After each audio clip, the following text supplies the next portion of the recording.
Hey, everybody. Welcome to episode 10, I think, of the Having Had podcast. My guest today coming to us from an undisclosed location deep in the woods west of Nashville, Tennessee, is David Hamilton. He is, or I guess would say formerly was a lighting designer, LD, lighting tech for a very long list of bands. If you're interested, Melissa Etheredge, Wynonna, Judd, Olivia Newton-John, Ryan Adams, Collective Soul, Fuel, the Mavericks, Tokyo Hotel, Steve Vai, Trisha Yearwood-Patty, Loveless, a bunch of others, all the way back, including Neil Young, Buffalo Springfield, Crosby, Stills, Nash, Steve Urban, Sammy Hagar, and Kenny Rogers, which was my first ever concert in 1978. With the Oak Ridge Boys and Eddie Rabbitt. It was my first ever tour. In 1978? No, in 89. Okay, good. Yeah. I knew you were older than me, but if you would have said it was in 78, I would have. No, but oddly enough, the opening acts were Eddie Rabbitt and another guy named Garth Brooks. Oh, really? I got to LD for Garth for that run. And if I'd known then, but yeah, I didn't know enough to. I was so green.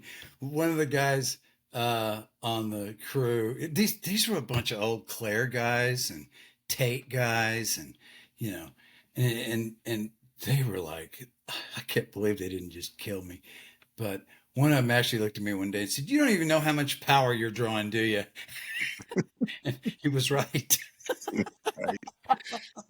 Well, the night I saw him I think it was 78, somewhere in there, at the Charleston Civic Center in West Virginia, it was Eddie Rabbitt headlined with Kenny Rogers, and the Oak Ridge Boys were the opener. Yeah. And yeah, I can't say that was my inspiration that night for getting into the music business. Yeah. It came later. Yeah. So are you ready to talk about yourself? Oh, the subject I know less about and talk more about than anything. Perfect. Yes. Usually I just ask for a little bit of, you can go as deep or not as deep as you want to, but a little bit about your childhood. I know you grew up in Abilene, correct? Mm-hmm. And kind of in talking about your childhood, if there was a moment that you remember, a first thing that really inspired you, whatever that was, if it was music, if it was anything else, art, or anything, any event in your early childhood that kind of pointed you in a direction. You mean towards my career? Yeah, towards your career, towards anything, really. Yeah.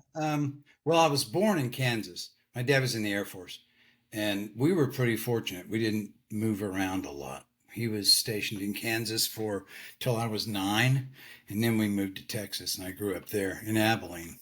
So, but yeah, I mean, drawing. I think every kid is an artist. I think you just have to somehow or another. You got to beat that out of them to make them a productive member of society. But I think every kid has that. I mean, it's that childlike nature versus childish. And but I started drawing when I was a kid. But I was instantly, music was like my thing. Always. I mean, I remember hearing Elvis when I was a little kid, Elvis and Bill Haley and that stuff, and my mom and dad listened to Johnny Cash, Ray Charles, the old 50s stuff, the cool stuff. And I grew up with that stuff, and Hank Williams. So, and then when I was a kid, I mean, before we even moved to Texas, my dad he sang for a little country band that a bunch of his friends had, and they would rehearse in the basement of our house. And that's the first time I was like, wow. And the drummer gave me an old snare drum, which would probably be worth a fortune now, and it was wooden rims, and I don't remember if he gave me drumsticks, but if he did, they didn't last long. But I remember playing it with pencils, And then and my dad showed me my first chords on the guitar, showed me how to play You Are My Sunshine and some of that stuff. And, I mean, he had the old Silvertone, Dane Electro with the amp in the case, you know.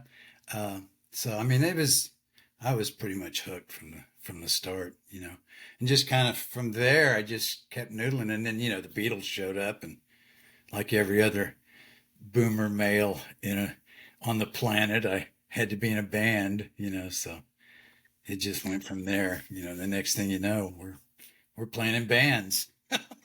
That start in high school? Uh, well, I played my first paying gig was 1970. I was 15, and we got paid $25, I think, each for 2 nights at the Airman's Club on Dyess Air Force Base in Abilene. And I think maybe four people were in the audience, and that was drifting in and out, from the bar in the bowling alley. But I mean, we were just kids. We were just kids. I mean, but I was like, oh man, this is great. So, I mean, 5 years later, I was in a station wagon pulling a U-Haul with some buddies of mine, and we were running around West Texas, and then it just escalated from there, and as did everything else. So yeah, I mean, and then I'm really fortunate and I'm grateful that I grew up in Texas in those days because it was, as you know, I mean, it was a hotbed. Yeah. We started going to Austin in the early '70s, and I was playing in cover bands and stuff, and so did that, and I played in cover bands for a while, and then I moved to Lubbock in '81, I think, and played with a guy named J Boy Adams, who he's now got a bus company, Roadhouse Buses, but he had done a couple albums on Atlantic, and I played bass for him for a year or so. And then another guy named Jesse Taylor, we had a band. He was Joe Ely's guitar player, and after he left that band, we put a little band together. Um, and then in '85, I moved to Nashville. I didn't move here for music. I followed a woman, and I was going to stay here about 2 months, 3 months, and then go Attaboy. back to Texas and be a rock star. And I've been here ever since. So, yeah. As a kid, because I didn't mention in the beginning, but the way that we came to know each other, which is kind of a theme the last several episodes, is during COVID, with the explosion of Zoom connections and being in recovery. I met you in a recovery group of all touring professionals, non-artist touring professionals, to be specific, crew people, and and because of that, I like to ask people, like, because certainly it's how I related to the world as a kid. As you were growing up, did you always feel maladjusted or square peg round hole, that phenomenon? Were there early indicators that something that you didn't quite fit? Oh, absolutely. Um, I mean, and Abilene was an oil and cattle town. I mean, it was one or the other. I roughnecked for a little while between bands, on oil rigs, um, and it was not conducive to the artistic and rock and roll lifestyle. Um, and that in itself was enough to make me kind of feel like a square peg and round hole. But just you know, how many times you heard somebody say, I just didn't feel like I fit in. I felt like I was out of place uh, until I took that first drink, and then something went click, and everything felt normal. I'm like, oh, I can exhale. And it, I started young, like a lot of guys did, a lot of people did my age. And it didn't take long till I was out of control, for sure.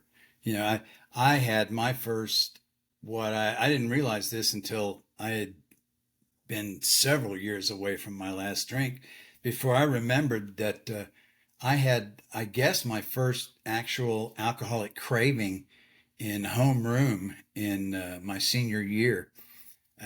One morning about 9 o'clock, and I was sitting there trying to think, am I gonna be able to make it until 7 o'clock tonight? So my buddy Terry and I can go out and get a few quarts of Schlitz and drive around, you know. And I remember that distinctly, you know. And the trouble started early. I mean, I just finished a screenplay about getting arrested in Mississippi in 1972, I think it was, in Crystal Springs, Mississippi, birthplace of Robert Johnson, by the way, and got arrested for pot, and that was kind of the first big blip on the radar screen, I think. That, but yeah, that was an interesting experience. I saw some things. My naivety was quickly dissipated. That experience opened my eyes to a lot of reality I'd never really seen.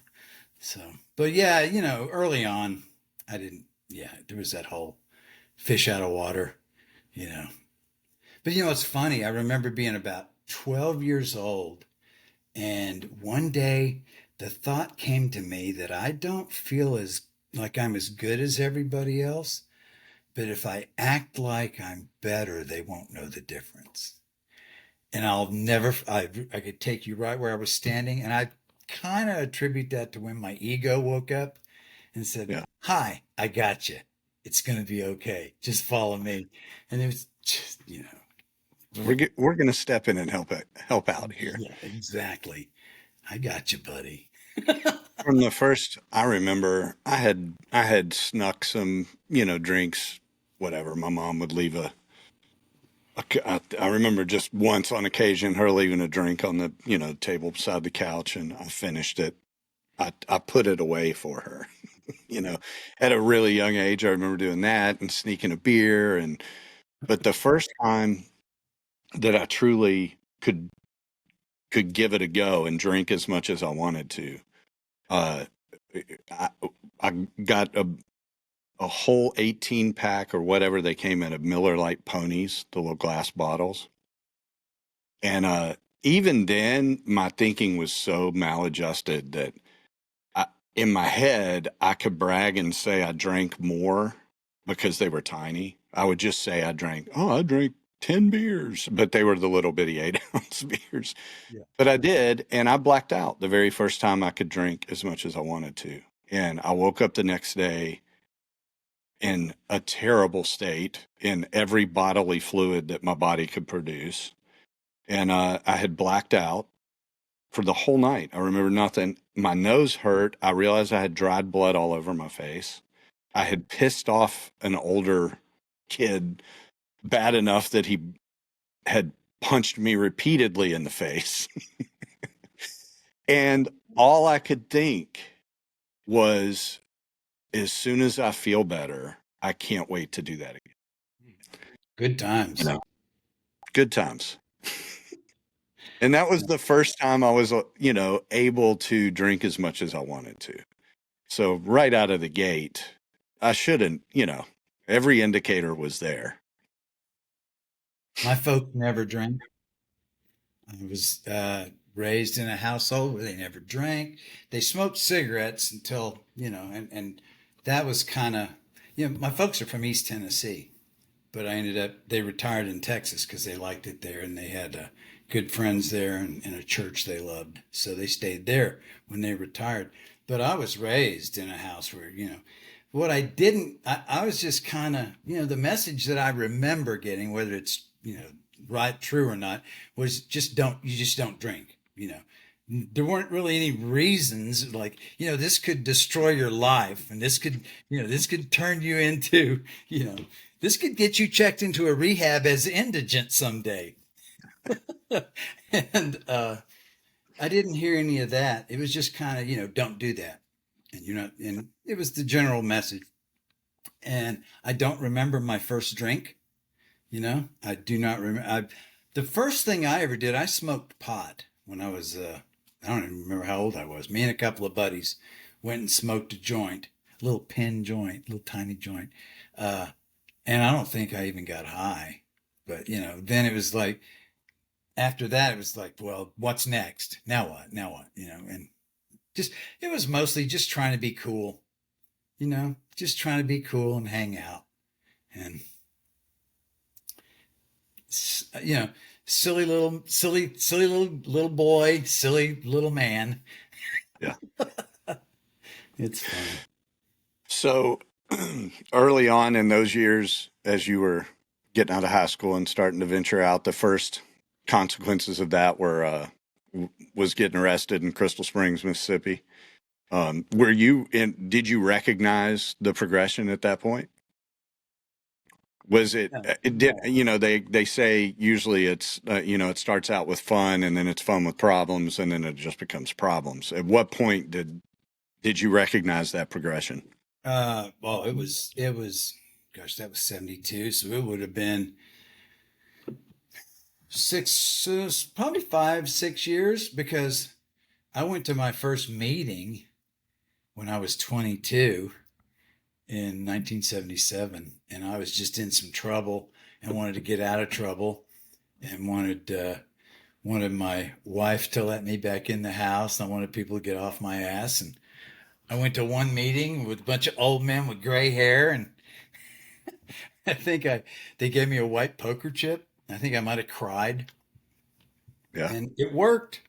She let me back in, and they got off my ass, and everybody got off my ass, and I didn't go to another meeting for 8 more years. So I was just there to get out of trouble. And over the next 8 years, I bounced in and out over and over of, meetings and stuff until I got sober in 93. By the time I did realize, by 80, 81, I knew that I had problems. The thing I didn't realize was that I thought everybody drank like I did. And, I thought everybody just, and it turns out they didn't. But I was too blotto to realize that, Yeah. and there's so much that goes into so much of that stuff. It's so beyond the substances, as Yeah. it's acceptance and, approval and wanting to fit in, all that stuff. It's just so much need that doesn't get fulfilled by the bottle. So jumping back over to like career path, your dream and goal was to succeed, on the stage or as being a Oh magician, yeah. a musician, or a magician, whichever you like. At what point did that change to, like, why lighting? How did you end up getting into lighting? Well, when I was in Lubbock, I got hired by a woman named Robin Williams. Hired me as the assistant stage manager for the Civic Center because I was looking for a job. I was between J Boy's band and the Jesse band, and I was doing a little cover band and some stuff, and in and out of bands, but you still gotta have a job.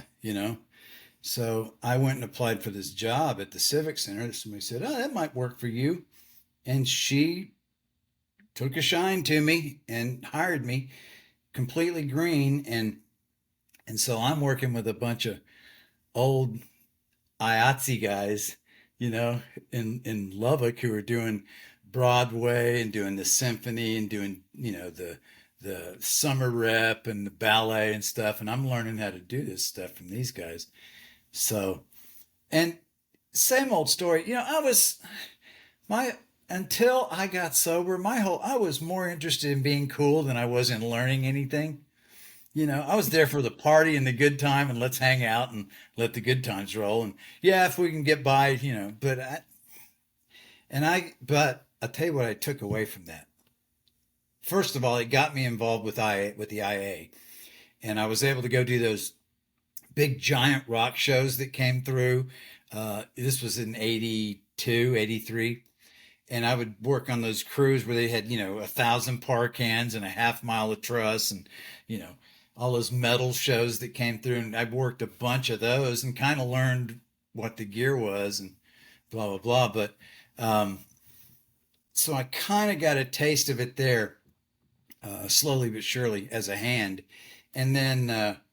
But what I was going to say, there was a guy there, one of the old IA guys that worked at the Civic Center as a spot op, was a guy named Ralph, and he was sober, and he went to meetings and stuff, and he he was the funniest, most hilarious guy, one of the funniest people I ever met, and he was irreverent, and he was just, and I just loved the guy, and he was the first person that I ever saw that was sober and looked like they were having a good time, and it could be cool, and I paid attention to that. And it was, it was 12 years before I got sober, but I was watching, you know.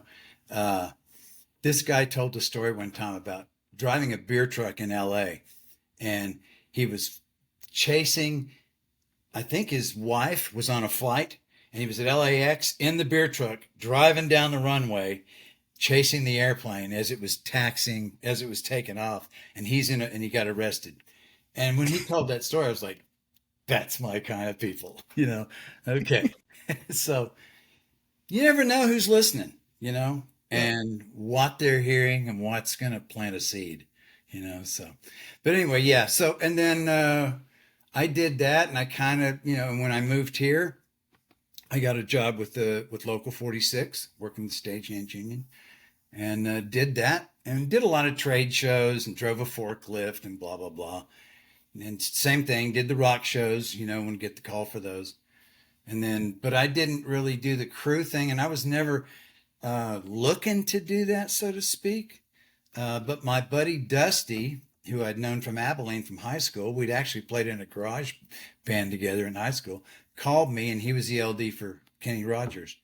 And he called me one Friday afternoon or Friday evening and said, "Hey, what are you doing?" I said, "Oh, nothing." He goes, "You want to come out and work with me on the Kenny Rogers tour?" And I was like, "Yeah." And he goes, "How much are you drinking these days, Dave?" "Oh, I'm fine. I got it under control, blah, blah, blah, "Oh, okay. Well, tell you what, we'll FedEx you a plane ticket and you can be in Omaha Monday morning." And that's where it started. And I was so green. I didn't even know what a Sharpie was. It was, it's funny now, but at the time, those poor guys. But yeah, so that's where I started the road thing, the crew thing. Just kind of Dusty threw it at me, and I followed. Backdoored it, just Oh like yeah, a lot of us. totally, completely. So, as far as what year did you get sober? 93. So you did a while out there. See, Yeah. I never had the experience of being loaded on the road, and I honestly don't know how. Well, I do know how. I've lived with many doing it, but for me, I couldn't. I don't know how ever could have even survived being loaded on the road.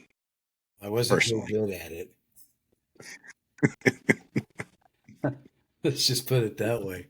I was not what you'd call a success at it. did it cost you any jobs at Oh any yeah, point? yeah. It cost me the Kenny gig. You know, Yeah. I was running truss. No harness, blah blah blah. Running truss. Half lit. You know, uh, Yeah. and they let me go. I'm positive it's because of the drinking, but it was also because I was dangerous. Yeah. Because of that, and because I was just obnoxious. You know, the old saying, "Instant asshole, just add alcohol." Yeah.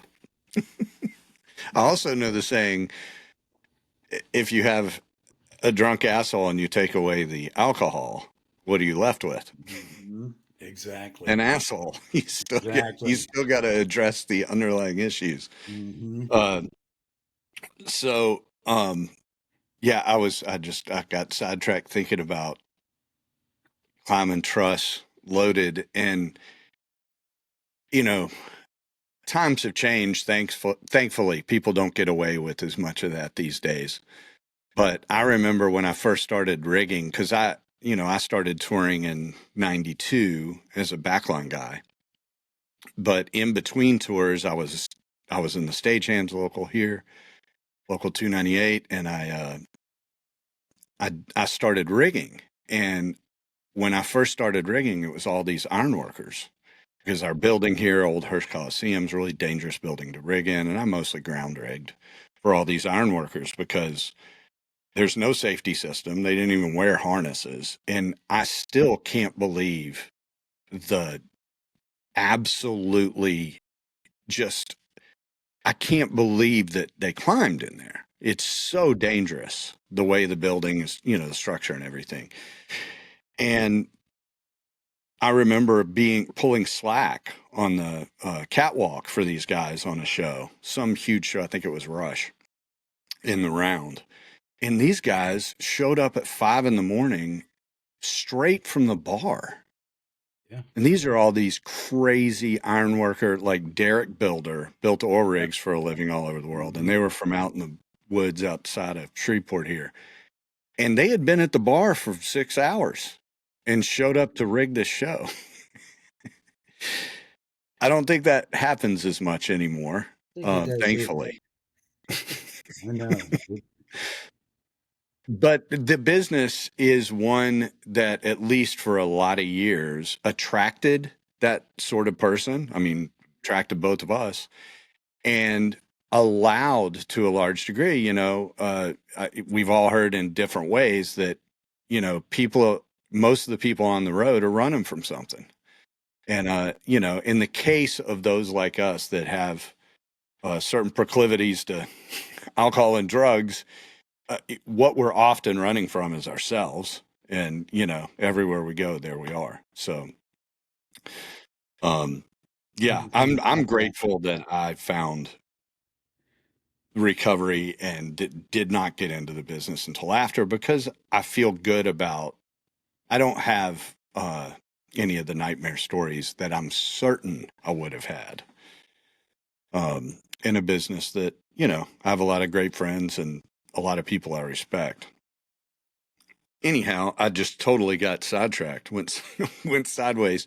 But I always like to ask this question over the course of your career, and bouncing around a little bit, and I'll try to keep it chronological otherwise. But I always like to ask, what are, as far as being an LD, any highlights of your career? And also, I love to ask, what's the worst show you ever had?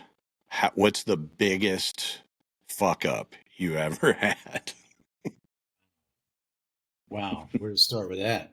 Um, First of all, probably a couple of things as far as the highlight. One of them doesn't involve lighting. I was a guitar tech for about a year. My last year drunk, I was a guitar tech for a really sweet lady named Susie Bogus, and she was, huge. Her big year, CMA new artist of the year, had big hits, and I wasn't a guitar tech. I knew how to string a guitar and tune one mostly, but I got hired by a guy that same old story. I bullshit my way into the gig, and then I was like, oh, now I got to learn it. So, um, but she was good friends with Chet Atkins, and she went into the studio and was doing a Christmas record, and I got to go in the studio with him, and Chet showed up with his guitar, and I had my little station set up, and he goes, "Hey, would you mind stringing this and tuning it for me?" And I was like, "Sure." And I mean, so I strung and tuned Chet Atkins' guitar, handed it to him, and I'm like, and he, yeah, sounds good. And I was like, so I had to immediately tell my dad about that one. Um, and then another one was, doing the Neil Young thing as a tech. I posted about it the other day on Facebook. I took a picture of Neil at the Ryman from behind. I'm running cables across the stage, and he's sitting there during sound check doing Old Man.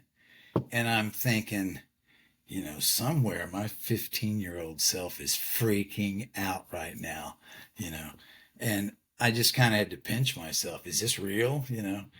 Um, and, as far as shows and lighting and stuff, I don't know.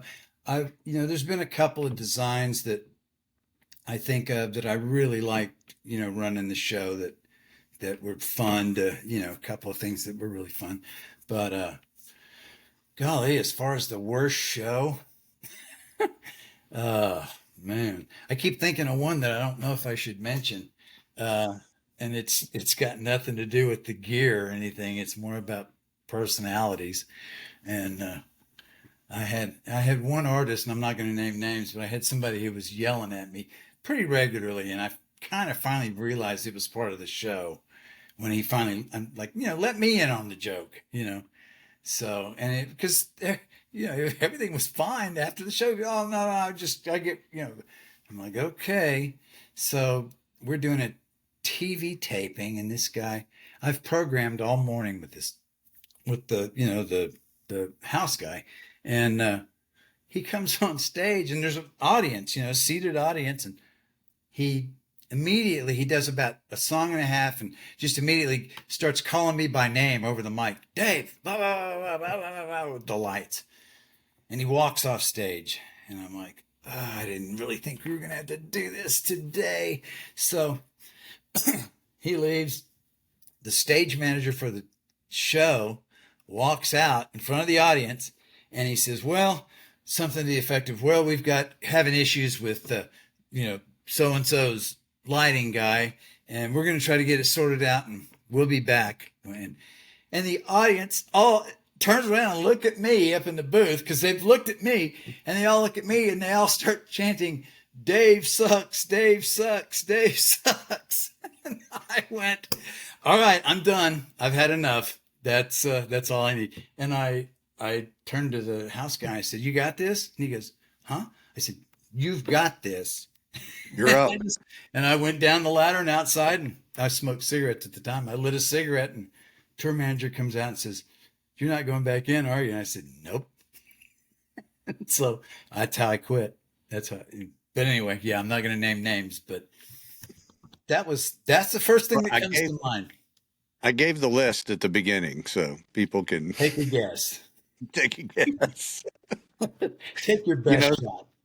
Sometimes, and thankfully I never really had it happen with me, but if you tour long enough, you'll see a crew guy get singled out by an artist, and you'll see one of those conflicts that eventually is just going to end. And it's not the artist ever that's going to be the one to leave. It's always the crew guy.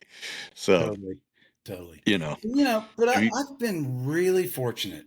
I've worked with not only some really gifted people, but some really easy to work with people. Yeah. I mean, and I've got relationships. I'm doing a couple of shows with the Mavericks at the Ryman in December 6th and 7th. And I've been working with those guys since 96, on and off. And I'm retired, but they'll call me. And, a couple months ago, they wanted me to go down and do a thing at Austin City Limits. And so I've got long-term relationships with people who, so it's not like I'm not terribly difficult. But I've been really fortunate, though, to be able to listen to some really incredible music, and I think that had a lot to do with me staying in this, Yeah. You listen to somebody like Patty Loveless sing night after night, and if you don't get goosebumps, I know. you're dead. I got to be honest, when I read your entire list, and there's some impressive artists on there, but the one that jumped out to me the most was her, because I'm a hillbilly from southwestern West Virginia, and she's from right across the border in eastern Kentucky. And as soon as she came out, first time I heard her from Harlan, I just deal. It's the real deal. And I did the Mountain Soul tour where she did the Never Leave Harlan Alive. Yep. And every night, oh man, and I've got good old friends from bands that I've done, several tours with couple of different guitar players who've worked with some of the same artists I have, and we're still friends. I mean, have lunch every now and then, so Yeah. it's been real good. And that's one way that Nashville is unique to there's Nashville in the music business, and then there's everything else. And, I was never in the Nashville bubble. I was invited in a few times, and always, for whatever reason, it wasn't the decision at the time to make. But I know a lot of people in that world, and once you're in it, that's you're in it. I spent the last 20 something years of my career working in rock and roll. Not really doing country. My son's in country. My son tours. He's out with Little Big Town right now. He's a set carp. But it was good. And I've made a lot of friends here, and I think the reason I'm not in the new bubble. I don't know anybody on the tours he does now. A couple of the old guys, but I'm only in that bubble because I've been here a long time, just. Yeah. Well, I mean, for me, I jumped out in 06, 07 from the touring world and jumped into doing movies. And I have watched the continued rise of my peers and the people I came in with that, I had achieved I was a success as a tech, for the last 8 or 10 years. I mean, I was a success all along. I was doing the best I could and climbing the ladder, but I had achieved, a level that I never thought I would by the time I got out. And I was doing some big tours.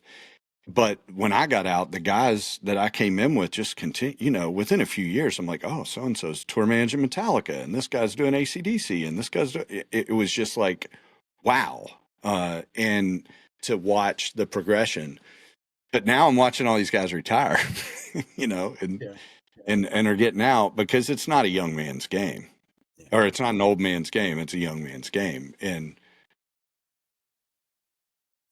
you want to pause? Speak of the devil. Say hi to Brent. Hey, have a good weekend of shows. Thank you, buddy. Thank you, buddy. See you later. All right. All I can hear you think. Okay. All right, be safe. You'll be home Sunday. Okay. Love you. And there is the Nashville. And there it is. The Nashville way of life for a touring professional. Leave on Wednesday at some point, meet the bus, and see you on Sunday or Monday. There's a lot to be said for it, I never got to have it. We've talked about it. I never landed one of those. I did Melissa had a tendency to do about 3 months in the summer. Just you're gone for 3 months, and then fill in a little bit on each side of that, spring, fall, and then the last few years I worked with her, she would do a Christmas tour occasionally, 20, 30-day Christmas run. But we went out and just knocked it out for the most part, and then did one-offs on each side of it. But these guys are, going in and out every weekend warriors. Yeah, it's a factory to a large extent now. There's a model, and a lot of people stick to it, and it works. Yeah. And it allows something that I never had when I was touring ever, and I've struggled with it for 17 years doing movies now. It allows for some balance, between a home life and a work life. And, who knows, if I would have done the Nashville thing earlier, I lost one marriage, not just because I was touring full time, but it was certainly a big contributing factor. It is not conducive. I wish I could blame that for both of mine, but. Well, I was involved as well. So exactly. That's, I have ownership also. But the fact I was gone 300 days a year with small children, it does not help. The odds, the percentage of success odds go way down, way down. Yeah, It's tough. So when did I know you said what year, but what did your bottom look like on the road? Like what did that look like, and then how did you get started in recovery and Well, I still mean, working? it was I got fired from the Susie gig because, I was a drunk. Nobody ever tells you that's it, but the, You know. yeah. Um, and it's I got to where I was sleeping with a bottle in my bunk, you know, waking up sweating, shaking, you know. And when I'd go home, it was just, lights out, I mean, and I'm making, decent money, and I'm struggling to keep the lights on, you know. Yeah. Uh that kind of and drink yourself out of house home and everything.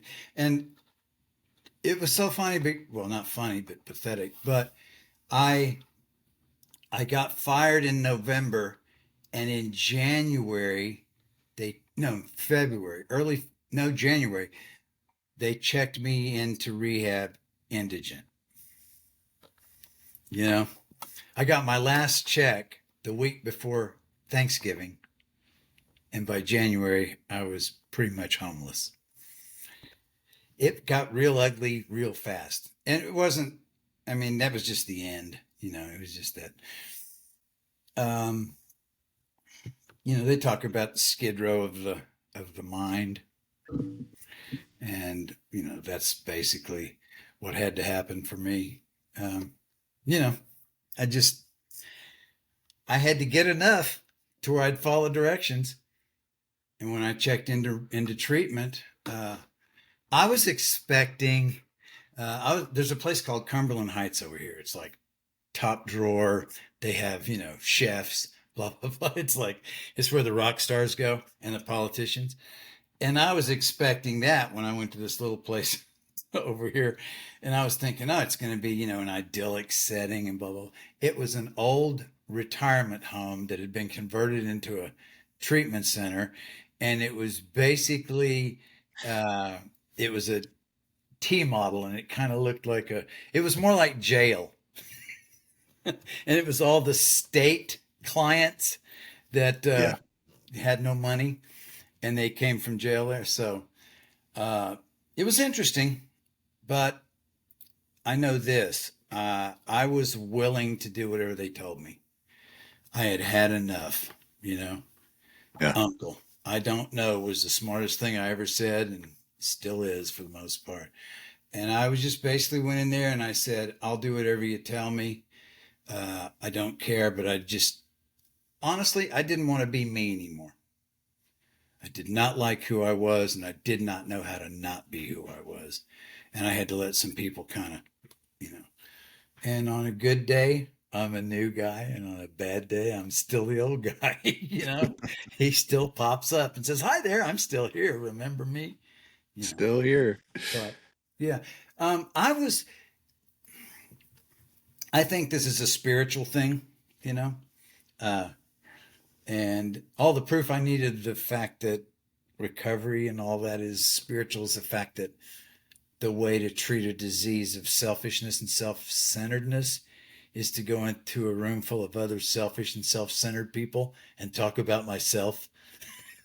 I wouldn't have come up with that as the treatment. Nope. So there has to be something else kind of, going on here.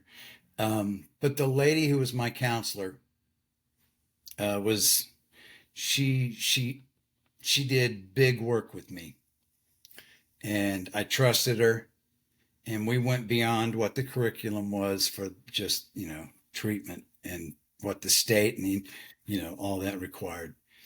And she did what she referred to as spiritual surgery. And she said, "But I got to warn you, David, there's no anesthetic." She said, "So you think about it for a couple of days." The next day I said, "Let's do it." And it was basic, a lot of inner child work, the stuff that, uh, and, I'd been sober a couple of years, and I heard a song. Don Henley wrote a song, and it's something about, "I'd like to meet your inner child and kick its little ass." And I went, what a red flag. That guy does not know. Uh, but, bless his heart. But that I will tell you, I don't believe I could have stayed sober if we hadn't done some of that. Yeah. It took me to a place where I was I was able to look at myself in the mirror and not hate the guy looking back. You know, the I will be eternally grateful for her. She's gone now, but she still shows up in little weird ways, and I get the little nudge now and then. Hi, I'm still here, Dave. It's pretty cool. So, and I'll say this, and I'll shut up about it. The thing that happened after that was uh, my spiritual curiosity woke up, and I had never been spiritually curious before that. But something happened to me that shifted me inside, and I was not trying to make it happen. I was not expecting it to happen. In fact, I was trying to decide whether to have a cup of coffee or a shot of whiskey one morning, and something went, "You're done. Let's go home and try something different." And that shift I was like, whoa, and so I wouldn't have stayed sober if it hadn't happened. And I've been spiritually curious ever since. I got a whole bookshelves full of, you know, interesting stuff. Yeah. Well, one of my early sponsors in recovery, he was kind of known around here. He led these step studies, and he was had retired, incredibly successful, ran a couple of Fortune 500 companies, retired early, almost drank himself to death in a cabin up in the Yukon. And he locked himself in a cabin for a year or two with Good place to do it. cases of whiskey and cases of books. He was an extremely well-read guy, and he attacked recovery just like he had everything else in his life academically, and learned, dug deep dive. And so when he taught these step studies once a year, and it would take him, I don't know, 20 plus weeks to go through the steps, because it got longer and longer. But people would come from all over. And I totally lost my train of thought. That happens. Books, Advanced age. books. Books. Oh, there we go. Thank you. That was the perfect cue. Thank you, David. He after he had been sponsoring me about a year or so, I was probably, I don't know, 4 or 5 years sober. And I had kind of plateaued. The initial pink cloud of being on a spiritual high after I got sober had worn off. And I had, real life had started to happen, and started to realize, because one of the disadvantages of getting sober at a really young age, I was still a teenager. I was 18, and I had hit a significant and enough of a bottom to warrant getting sober and to have the moment of clarity required and all of those things. But what I had not done is lived as an adult in life. And I know 50-year-olds who get sober and have not properly lived as an adult in life. But I had never lived on my own. I had not had a significant relationship. I had not owned a car. I had not done many things that put me at a disadvantage. So I literally learned how to do life as I normally would have at that age growing up, but I was facing it while getting sober. So all of that being said, I went to him a year or so into him sponsoring me, and he would speak of all these Eastern philosophies and Christianity, and he grew up Catholic, and there was some of that. And he would even mention the Quran, and he would mention all of these different, like, he was so knowledgeable on basically every theology, methodology of spirituality, and strongly encouraged people to find their own path. So I asked him for some direction. I was feeling kind of like, I don't know which way to go here. I'm overwhelmed with the choices. I'm feeling not connected to anything. And he called me one day and he said, meet me 30 minutes early for the meeting at this clubhouse. And he drove this old Cadillac. He opened up his trunk and he had a canvas bag, this massive canvas bag with about 25 books in it. And he said, here. And I'm like, like, what? This is years of reading here. And he said, what you have asked for, I could never be responsible for picking someone else's direction. Here is all that I know that is available. And the point he made to me was, any one of these improves your life. Any and every one of these will essentially, if you do it correctly, you will arrive at the same place. You'll be happier with yourself. You'll be happier with those around you. You'll be more comfortable in your skin. All the things that I am not in my default position. And I would love to tell you I categorized all those books and started reading through them. I read, more than a few of them. Yeah. And the only consistent thing in my just over 35 years without, drugs or alcohol in my spirituality is that it changes all the time. It's constantly evolving and changing. And the rule I've lived by for a long time is the only way to know if I'm on the right path is if I can answer the question, yes, that I'm seeking something today. I just have to be seeking something other than my best thinking. And then I'm still on the right path. So, the being awakened in that way, and I've had some pretty long periods in my recovery where that has gone dormant, but thankfully we learn he was also big on telling me it's not habits. It has to be intentional, but I learned the habits, the ritual. I'm big on rituals. We're all big on rituals. And I learned the rituals of asking please in the morning and saying thank you at night. And if I don't manage anything else that day and I manage that, I've still, done something. So I'm grateful that at least those basics by all those crusty, gray-haired old timers when I got in, programmed me in that way, You said something one time when we were in a Zoom room together, and I've heard you say it several times, and I'm going to paraphrase, but it was like you somehow gotten it into your head that you have to know how this works for it to work. And I was like, there it is in a nutshell. I spent years trying to conjure up, God and or trying to find God, blah blah blah. Yeah. And I just really don't do that anymore. I find that if I'm let go enough and I've exhaled enough, I can experience that, Yeah. and that's so much deeper to me. The biggest part of the word spiritual is ritual, I have a morning ritual that varies. I think the thing that let me stay in recovery, one of the biggest things that let me stick around was the fact that it allows me my humanity. I don't have to be good enough. I didn't have, I certainly didn't get good enough to have received this gift of sobriety.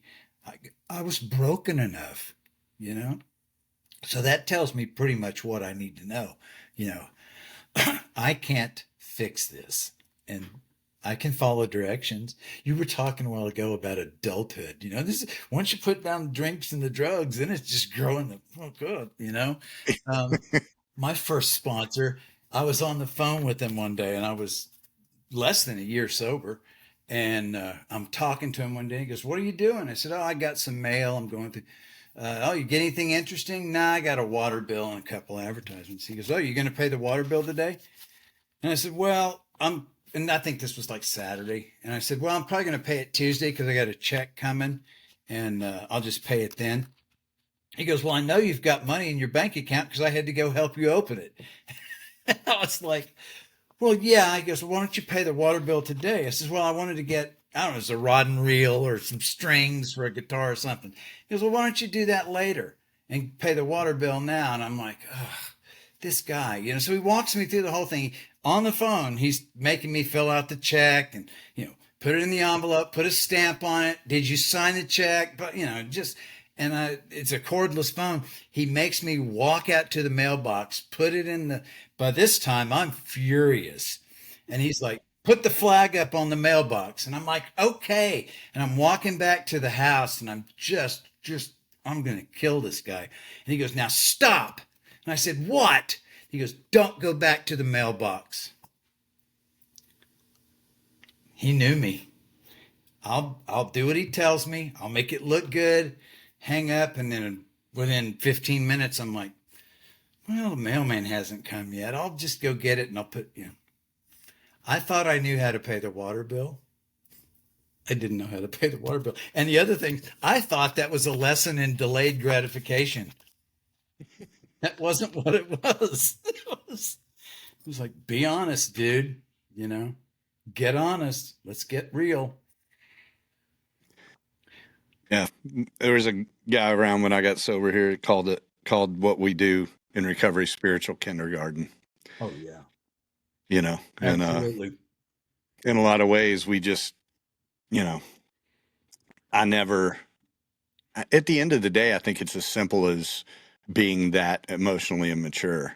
That is a common trait amongst those of us in recovery, well, not just Childish. in and out of the rooms. Childish versus childlike. One's positive, one's not. Exactly. And I can still, that's how I know that I have to keep doing the deal, because I can revert so fast, especially in my head. You learn enough tools where it doesn't come out all the time, but I can be pretty childish pretty fast. In a heartbeat. Yeah. And I've got grown children. I'm 52 years old. I've had 2 careers, and I can go straight to ridiculousness. Oh yeah. I'm out in the shop yesterday with my son, and I got a mess out there. I'm cleaning up. My brother's coming for Thanksgiving, and so but I'm trying to get it cleaned up. And I'm out there. I'm trying to get my TV to work, and I haven't turned it on in probably 4 months because I just haven't been out there doing anything. I've been doing other stuff. Well, it's downloading software updates and blah blah blah blah blah, and I just go thermal. And I caught myself, and I turned around, and I looked, he's over at the garage door, and he just kind of looked at me and just kept going up what he was doing, like, oh yeah, that's it. On any given day, any given moment, for me, and I've mentioned this several times, it's inanimate objects. Technology, inanimate objects. I'm pretty good with people now. I'm pretty good with letting people be who they are and all that, but this thing, we were talking before, about Google Chrome and, trying to get my email to work now on my Locked out of your email. That can ruin your day. I'm just like, and it's hilarious. And I'm aware of it, but I don't, that doesn't mean it stops. Being aware of it doesn't end it, Yeah. Well, to tell on myself, the thing that most recently got me, I say this other than having a 4 and 5 year old little boy in the house, which is constant invitation, constant testing of your patience and tolerance. Yeah. Aside from that, again, just to kind of tell on myself, I'm a massive sports fan, and the one team I've kind of backed off of my MLB team is the Cubs, and I backed off them after we won a championship in 2016, and I backed off the Saints but the one that I have held on to is LSU football. Yeah. I love college football more than anything. I've been going to games for, since I was for most of my life. I had a daughter there the last 2 years, and I haven't missed an LSU game, and at least watching it on TV, or even at work watching it on my phone if I was working on a weekend. in probably 30 years. And this week, I got so mad 2 weeks ago after just the worst loss I've seen in years at a bunch of 18 to 22-year-old, young men that I don't, why am I so emotionally invested? Yeah, I know. This is how still in certain areas of my life I will compartmentalize, and it's okay to have justified anger. It's never okay to have justified anger. And it has cost me it in that moment. And, it's not that I was unaware of this, but it became a very real thing. I watched that game 2 weeks ago, Saturday night against Alabama. I didn't get to bed till midnight because I was mad about the game. I had to my alarm was set for 1:45 in the morning to get up and drive 5.5 hours to New Orleans to go to work on Sunday. And I didn't sleep. And when I started that drive, instead of turning music on or a podcast or anything, I was just thinking in the middle of the night, going down I-49, not another car on the road. I'm like, what am I doing? Why do I get so angry about something that just doesn't mean anything to and it costs me time with my kids. If I'm watching a game and angry, it affects my mood. It affects my marriage. It affects everything. And so I got back late Friday night from New Orleans, and on Saturday, LSU played Florida at 3 or at 2 our time. And I knew that one of my 5-year-old's best friends was having a birthday party, which usually I got to pass. If it's Saturday during college football, wife says, no, you don't have to. I figured you'd be watching football. I'll take him. And I'm like, what time's the party? Yeah, I'm going to go. And I came home and watched the end of the game and was mad because but it's all, that's how it continues to manifest itself in my life. It's like the old whack-a-mole, analogy. It's always popping up somewhere. Yeah. And the good news is the answer's, it never changes. The tools are the same for everything. It's taking the action, humbling myself, and making the choice to, I will accept this help today. I will accept a better way today. Because somewhere in my default programming, in my diseased brain, this is the most insane thing to me. I will know 100% that I'm wrong. I will see the damage it's doing in real time, absolutely see it, be fully aware of it, and double down. Still do it. Yep. And that part of me, when you're talking about not liking yourself, that's the part that I truly despise about myself, because I see it hurt the people I love the most. And this is 35 years sober, Sure. So we never graduate. There's not a finish line. I've got this deal. I have this until they put me in the ground or turn me to ash or whatever they're going to do. My sponsor he's 36, 37 years sober. And I've heard him say it 100 times. I came in here and I thought, well, I'll deal with these 5 or 6 character defects and then I'll move on to the next bunch. And here I am, 35, 36. It's the same ones I'm still dealing with, but I think, there's been a lot of inroads made with the T word in the last few years in recovery. There's a lot of trauma work that's been done. And I sought out some trauma therapy a couple of years ago that really hipped me to a few things. My exaggerated startle response, some of those things, and it made me aware of them to where I can see them beforehand. Sometimes I can even stop, before I act. And the thing I'm thinking of right now is I've got a cutting board over there. And you may have heard me say this, but if I'm chopping vegetables, and it seems like invariably when I'm chopping, something will fall on the floor. That little thing, because I'm programmed to expect that to happen, I think. And then when it does, I'm like, what's and it's ridiculous. And I've gotten where I can catch myself before I start and go, now, something might fall on the floor and you don't have to lose your mind over it, David. Oh, yeah, that's right. And then it'll do it. And I'll be like, okay. But still, any given vegetable, That's when I just call the dog at my house. Well, I just that's say her name and she comes and gets it. I live alone. So there you go. And I had a cat. So the cat would just walk over and go, what? Anyway. Well, I didn't intend to go that deep on recovery stuff, but I appreciate you going there.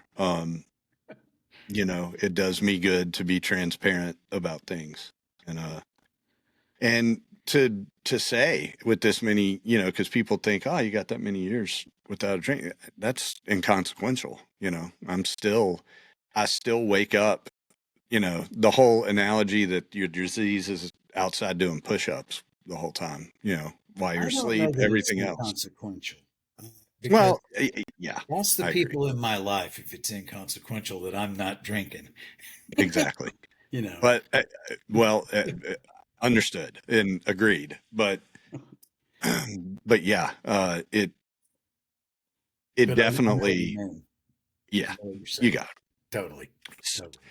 So, to cover a few more things here, just as far as the business and, not to be too generalized, but I know that, you spent quite a few years in recovery back out on the road. And overall, how did you benefit from the business? We kind of touched on that. And those moments, I always like to talk to people about, like you were talking about your Chad Atkins moment and those, because I can whitewash a whole lot of negative stuff that I went through on the road by remembering a handful of performances. And that goes to me back to my hook, what got me interested in the first place. The first piece of music I heard that brought tears to my eyes and gave me chill bumps, and the many artists after that did that, several of which I was lucky enough to get to work for and have that happen on a nightly basis from the side of the stage. So that in that way, is what I count amongst my biggest benefits, the experiences that I got to have and the memories I have, but also how it negatively affect your life.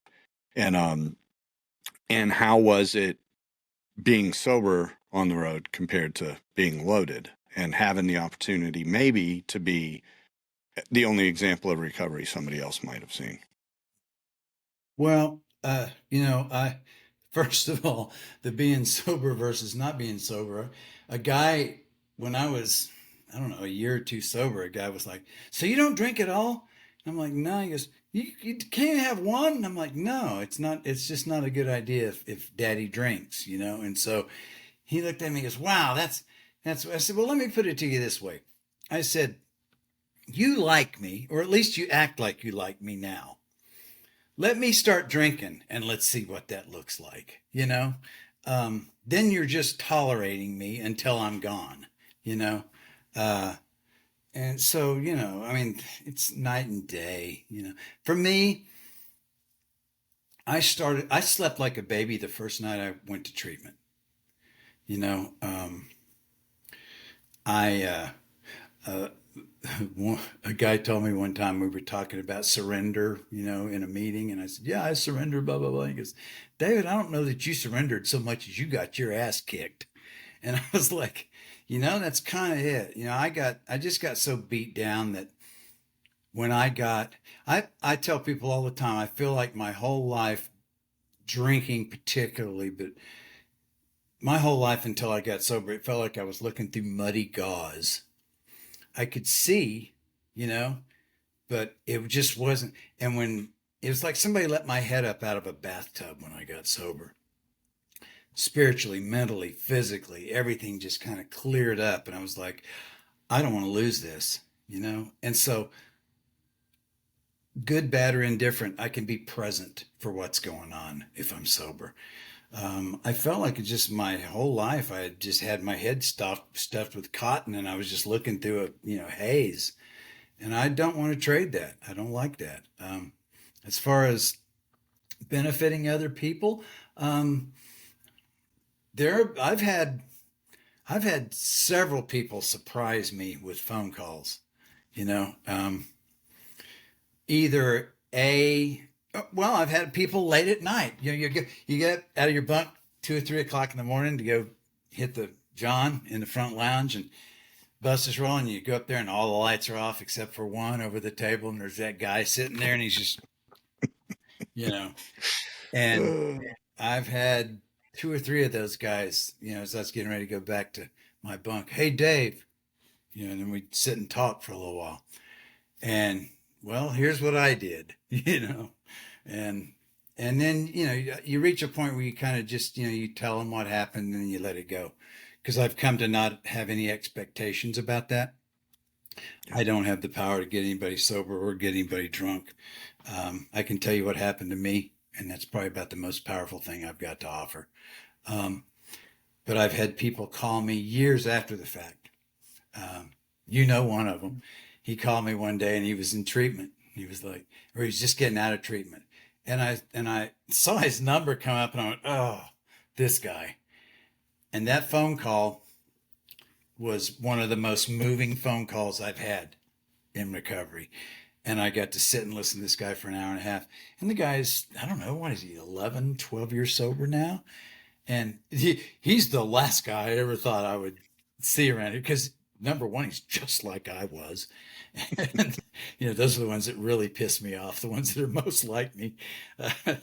But, and then I've had people, that I really thought I would never hear anything from again, that had really low, image of me, call me and ask me to help somebody that they were close to or somebody they loved. Or if I would talk to them, not necessarily help, but try to. And I don't know, you never know what's coming down the pike, you don't know what's going to, and I'm not any shining example for recovery. It's a good thing it's an anonymous program, because I'm the last guy you want for a poster boy for this shit, Trust me. I didn't start growing up till I was 12 or 13 years sober, literally. I mean, I really was, very immature until I was long-term sobriety. Yeah. So, but it's, I've loved this business. It's been great to me. I can't complain. I said it in that post on Facebook the other day. Where else is a guy who dropped out of high school twice, going to get a job where, my house is paid for, my cars are paid for. I've got a really nice tractor back there that I've almost got paid off. And this all happened before the pandemic. I've watched a lot of people, especially during the pandemic, end up just like, oh my God, what am I going to do? They're up to here in debt. The business is gone overnight, and it was, this business, I have no complaints, none whatsoever. I got to see the world, like I said in that post, I've been everywhere from jail cells to, palaces, and it's been a great life. I can't complain. Now I just get to sit out here in the woods and watch turkey and deer all day, and with all you kids. Stay off my yard. Yeah, get out of my yard. What any advice you would give somebody starting out in the business today? First thing you got to do is go where the business is. If you think you're going to stay in Moline, Illinois, and get a gig, could happen. But if you go where the business is, you're a lot more likely to get started. Then you can move back to Moline, and they'll fly you out of there. But exactly, go where the business is. And other than that, I don't know. I'm probably one of the biggest lessons I had to learn. It took me until I was a couple of years sober to learn this, and this is strictly business, business specific. I would go into a venue, and there'd be a console that I didn't really know how to program, and rather than say hey, I don't know how to program this, can you help me, to the house guy, I would try to baffle him with bullshit. Well, It's your patch. You know your fixtures. You know your rig better than I do. Maybe if you'll just program for me, and set this. And 9 times out of 10, the guy's like, "Really? Why don't you just say it?" But I had to learn how to say I don't know, and hey, I need some help, Yep. which kind of ties into the other thing. But it's there are no stupid questions. And Yep. anybody that belittles you for asking a question, you might want to try the next guy. Yeah. You know? I had a rigging boss that looked at a guy that was explaining what he wanted done to us. It was something we had never, anyway, I won't explain the whole circumstances, but we were out of our element. Let's just say that. And this guy was explaining to my boss what he wanted the finished product to be. And he was even using language we didn't know. I looked at this old redneck iron worker that I was working for, and he had that 1,000-yard stare Yeah. looking at this guy like, I don't know what the hell you're talking about. And after about 10 seconds of silence, the guy's looking at him like, what's wrong with you? Why aren't you responding? And my buddy looked at him and said, hey, man, can you say all that again, but talk to me like I'm 3 years old? He said, we're talking crayons, man. Yeah. Make it as simple as possible. Yeah. And I mean, that is such a simple, funny, goofy story or whatever, but it's a great way to approach everything, and it My has served me very well. Absolutely. My son and I were talking the other day. He got in and he was talking about, you know, um, local crews and how you treat them, and he's been doing this. He's 46.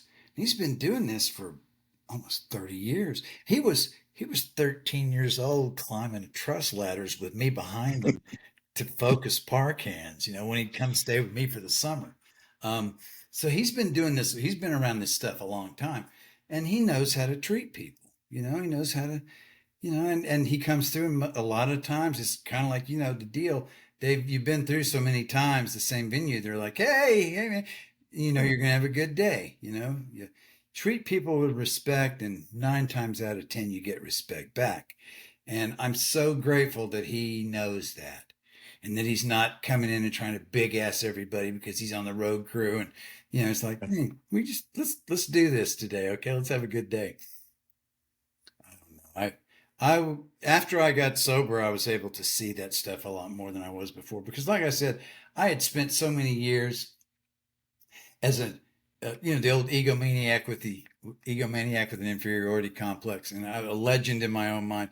I was fully intending to be a rock star. That was my only career path that I had in mind. It was, oh, it's so funny. Uh, and I learned from some really cool guys after I finally got sober. I was able to listen to some of those guys and go, oh, yeah, yeah, yeah. That old saying, what is it? The musicians make the worst crew guys. Yeah. Sometimes a little bit. A little bit. Sometimes. All right. One thing I know that is something you do a lot of is art. Has that been a constant the whole time? Have you always painted? I've always drawn, and I'd go through, probably 20 years ago, 25 years ago, I started painting a bunch of frames. I went to Australia, and having grown up in Texas around, a lot of Hispanic culture, I saw the Aboriginal dot art, and I kind of took that and mixed it with some of the Mexican folk art vibe and painted a bunch of picture frames and sold some. I was just doing it for, just to keep my head occupied. And a guy who was a friend of ours, him and his wife owned a frame shop, and he saw him one day. He says, I can sell those. So he starts taking 5 or 6 of them and coming back, bring me a wad of cash. And I'm like, that's kind of cool. So I did that, and then I quit doing it for probably 15, 20 years. And about when I retired, I did what a lot of old people do. I retired and started painting. And so I've been painting, since for the last 2.5 years. I've been, you know, and I really went through a flurry for about a year and a half there of and I don't know, I was also doing the trauma therapy, and there was a lot of just, psychic spewing going on. And so I did that. And then the last probably 9 months or a year, maybe, it slowed down a little bit. But I do get up every morning and I go sit at the easel, and it's part of my morning ritual. Light a stick of incense, read a page out of any number of books, and do my morning thing. And then I paint a little bit, And I might not do more than just touch up a couple of little spots. And I'm like, that's enough for today. It's kind of listening to my intuition.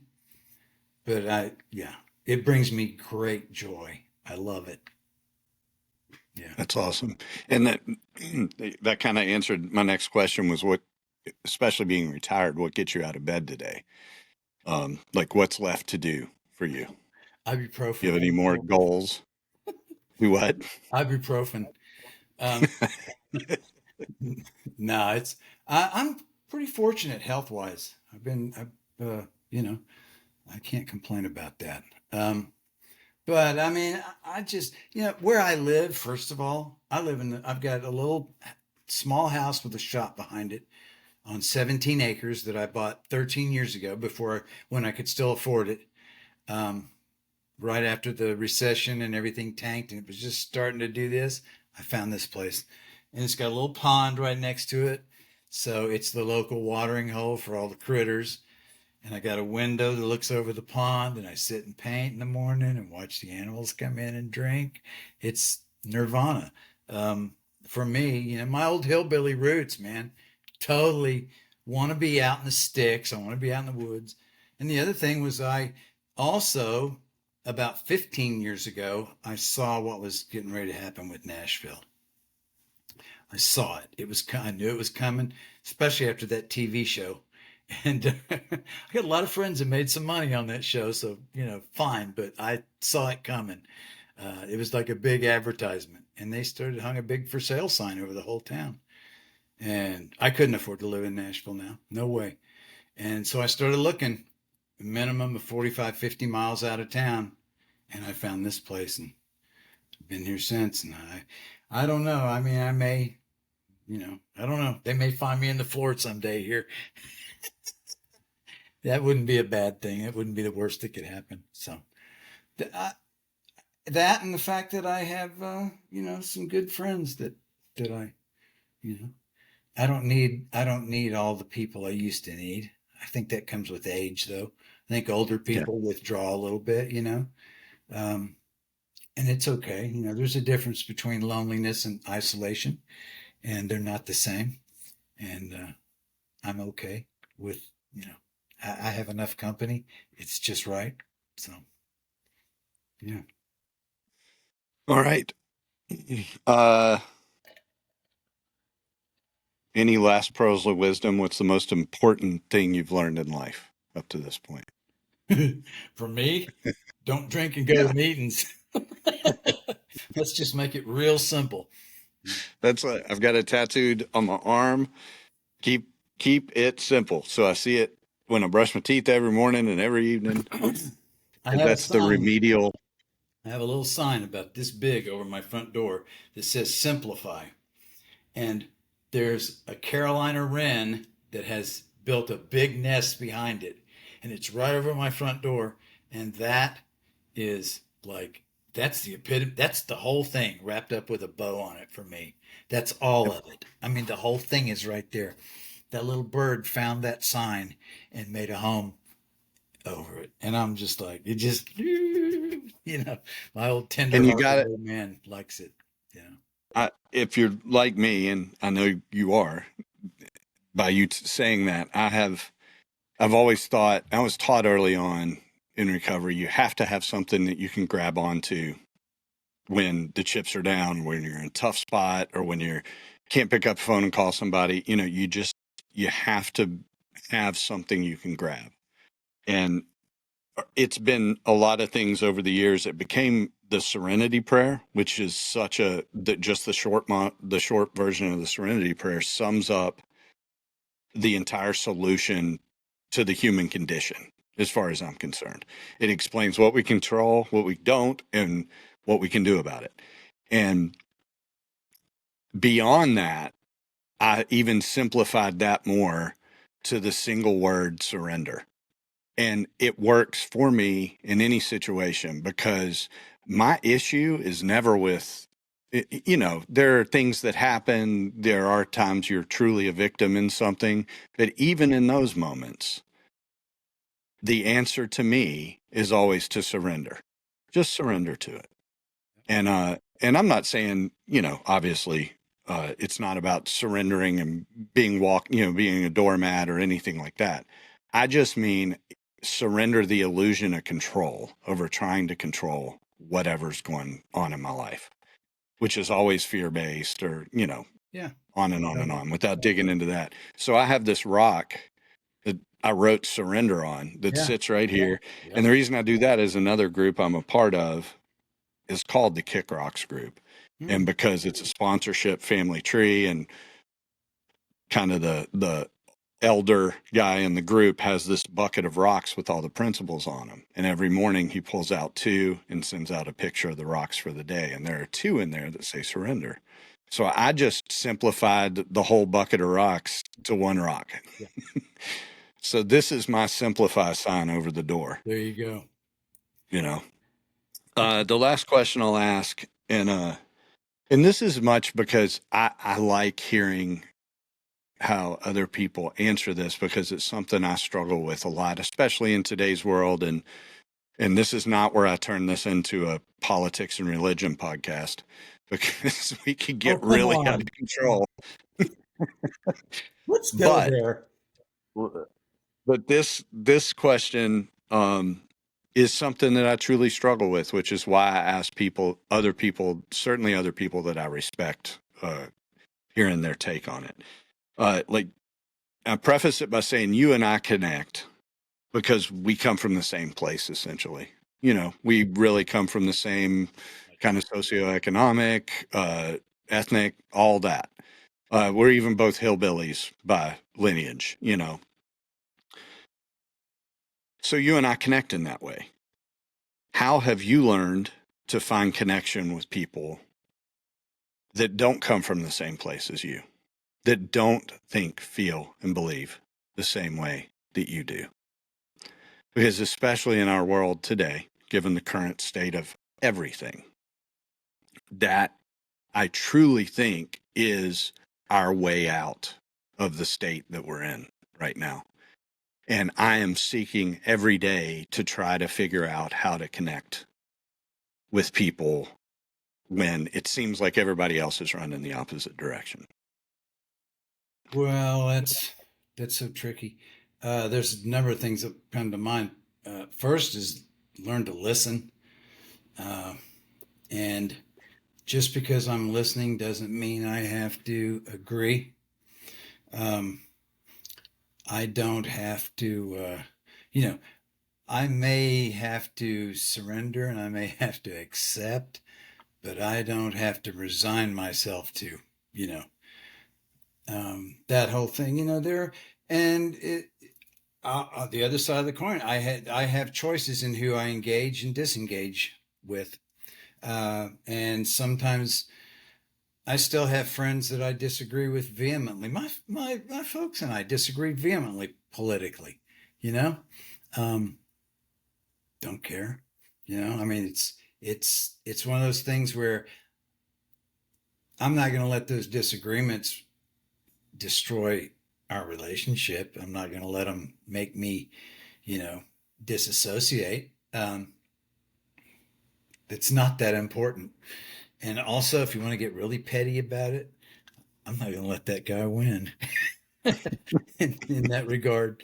The other thing is when I am sharing with those people, and here's where I sometimes struggle because, God, I've got opinions. Whew. And I won't hesitate to voice them if you get me started. Oh, my goodness. It's probably one of my worst qualities. Well, I know some stuff. And I'll step back and go, really? You did that again? But I think the thing is to, try to learn how to rein in my opinions when I'm trying to have a conversation with people I don't see eye to eye with on certain things. And I wish I had learned stoicism, but I didn't.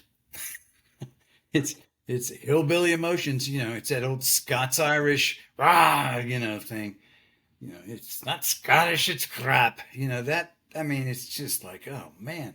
And I've just in the last couple of years kind of thought maybe there is something genetically there, that might actually be, part of the source of that. But then I go, yeah, well, let's just blame it on that. When the fact is, you could just shut up. It's an old cowboy saying, never miss a good chance to shut up. Well, I've missed a Introduce lot your of them. lips. I've missed Introduce a your lot. lips to each other. Yeah, exactly.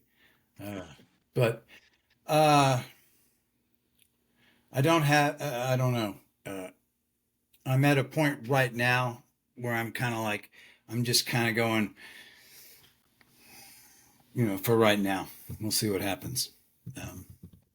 Well, the learning of boundaries, which for me truly did not start making sense on how to even approach it until I was in my 40s and a bunch of years sober. It took me a lot of work just to get to the point to even understand, oh, all these blind spots I have where I just had no boundaries in my life Yeah. with people, and being able to, without guilt and without, for me, the codependent programming that I had of taking responsibility for the other person's feelings when I did set boundaries. That was the hurdle. And something I still struggle with, but I have enough practice at it now that it's getting better.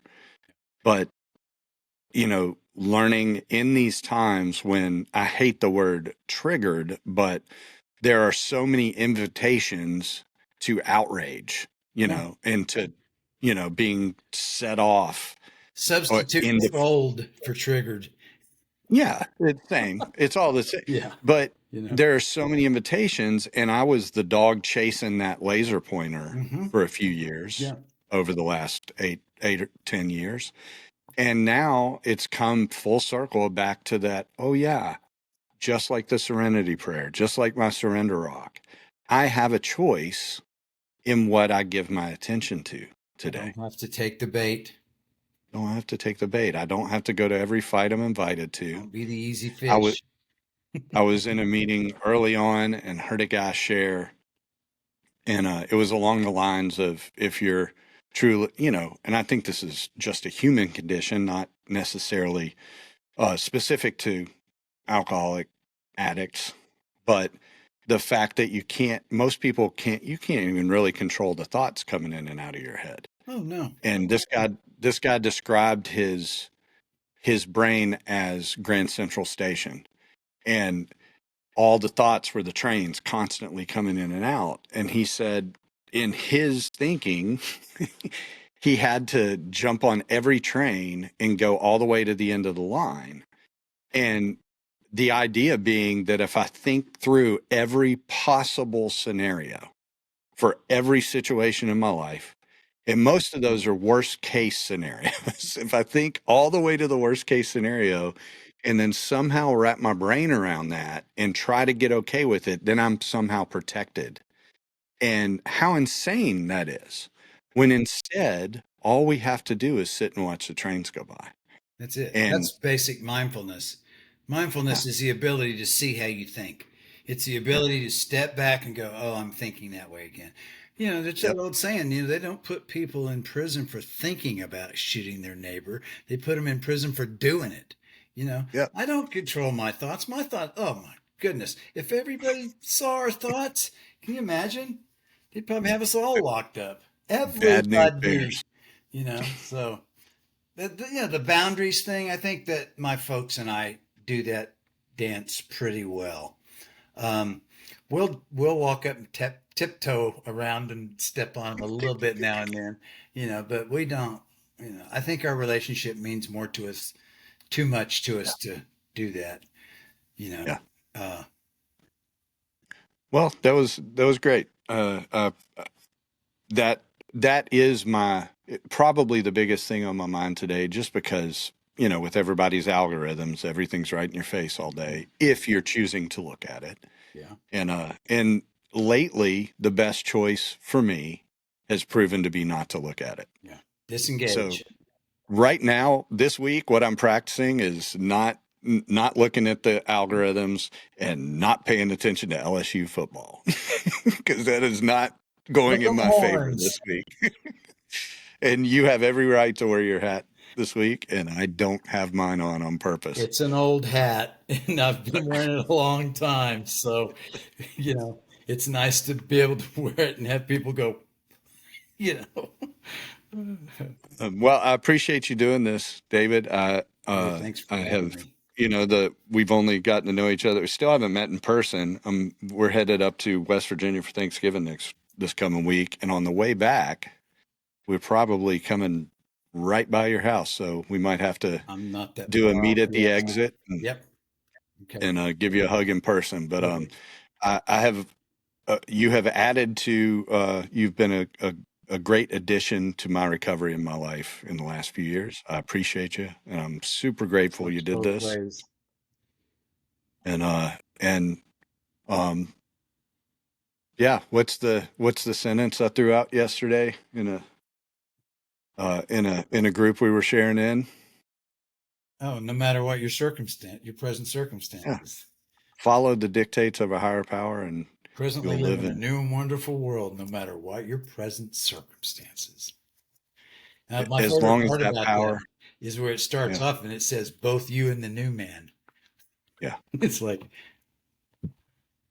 And the whole reason I started, to kind of bring this full circle, the whole reason I kind of started this to begin with, my inspiration to start this was the simple fact that the most important thing I think in all of our lives, certainly mine, is the connections I've made with people. And uh, everything that is good in my life comes from the connections I have with people. And when you think about something as powerful as the 12-step recovery programs that exist and the millions upon millions of people and lives that it has saved, the entire thing started when two men connected over a common problem. yeah, Period. And that is how important the power of connection is. So I don't have a ton of money in a bank account. I don't have a bunch of toys and cars and everything else, but I consider myself incredibly wealthy in the connections and friendships that I've made. A lot of them in the same world, same business you and I were both in, and certainly in other places. So I count you among those. I really appreciate you doing this. And thanks for having me. yeah, next time we'll just do politics and religion. Well, And we'll really piss some people off. We will destroy connections. That will we be the can just next step. start naming names in the music business and then see if we can get on Uh, TMZ.